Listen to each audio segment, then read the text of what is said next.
Hello friends, बरायबाय Bodo Job Info official YouTube channel गोदान साख्रि नोंथांमोना आपडेट लाबावबाय बेनो जाबाय ITBP दा बेयाव फैनानै नोंथांमोना अनलाइन एप्लाइ खालामनो हागोन जेब्ला नभेम्बर 1 जायो आरो लास्ट डेटआ 30 नभेम्बरसिम हिन्जावफोर हौवाफोर गासैबो अल इन्डिया केन्डिडेट्स बेयाव एलिजिबल जानायफोरा अनलाइन खालामबानो जाबाय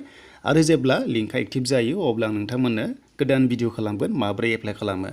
दा नोंथांमोना चेनेलाव जायफ्रा फैनानै मोजां मोनो खनसे लाइक खालामदो आरो चेनेलाव गोदानै फैनायफ्राबो साबस्क्राइब खालामना लाबानो जाबाय आंनि बड' जब इनफो इउटुब चेनेलाव जेब्लायबो जब्सनि आपडेट मोननो डिफेन्सआनो जा सिभिलानो जा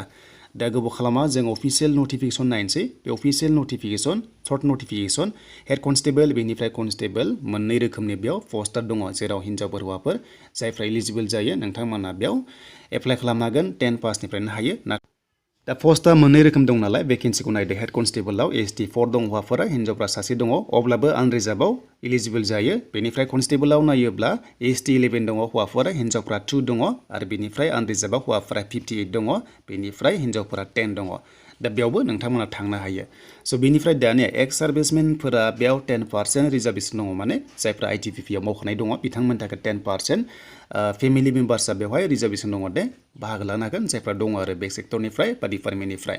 दे बेनिफ्राय वेबसाइटआ बेनो आं नोंथांमोननो लिंकखौ डिसक्रिप्सनाव होना होबाय आरो STआ बेयाव फिस नाङा जेबो पे खालामनांगौ गोनांथि गैया नोंथांमोना थाइसेबो पे खालामनाङा नाथाय गुबुन कास्टआ 100 पे खालामनांगौ देन बेनिफ्राय सेलारि नायोब्ला हेड कनस्टेबलाव 25,000 निफ्राय 81 सिम जायो पर मान्थ बेनिफ्राय कनस्टेबलाव 21,000 निफ्राय 69 सिम जायो एसे बारा दं आरो आं बेखौ बुंला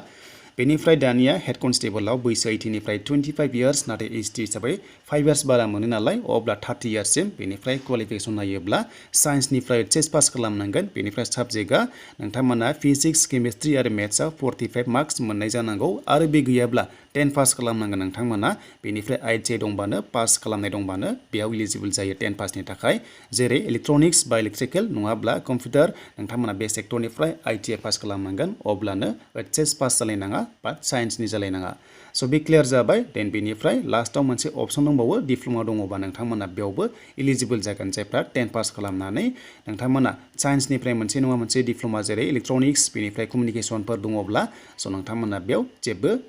गोजौ होनायखौ नांनाय नङा बे जाबाय अके देन बेनिफ्राय जोंहा कनस्टेबलाव नायनोसै दा कनस्टेबलाव होननाय लोगो लोगो जायखिजाया 10 पासआनो एलिजिबल जायो दे जायखिजाया 10 पास आर्ट्स साइन्स कमार्स जायखिजाया 10 पासआनो हायो बेनिफ्राय 18 निफ्राय 23 इयार्स आरो 5 इयार्स बारा मोनो नालाय अब्ला 28 इयार्ससिम मोनो आरो देन बेनिफ्राय जायफ्रा नोंथांमोना ITI पास खालामनाय दङब्लाबो बेयाव बांसिन चान्सखौ मोनगोन आरो माने नोंखौ बांसिन प्रिफारेन्स होगोन नाथाय ITI गैयाब्लाबो बे पस्टआव सिम्पल 10 पासआनो हायो हिन्जावफोर हौवाफोर गासैबो हायो बेनिफ्राय एप्लाइआ अनलाइन जागोन दे अनलाइन एप्लाइ जागोन जेब्ला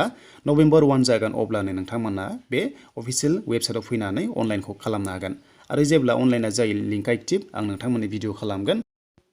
बेनिफ्राय सिलेक्शन प्रसेसआव फार्स्टआव फिजिकेल टेस्ट लागोन बेनिफ्राय रिटेन टेस्ट लागोन बेनिफ्राय मेडिकेल टेस्ट लागोन मेडिकेल टेस्टआव पास नोंथांमोना जानांगोन आरो फेल जाबाबो रिभिउ खालामनो हानायनि अपसनखौ होदों दे दा बेनोमोन लोगोफोर दिनैनि ITPPनि अफिसियेल नटिफिकेशन दा जेब्ला गोदान जबनि आपडेट फैयो नोंथांमोननो फिन खनसेबाव लाना फैबावगोन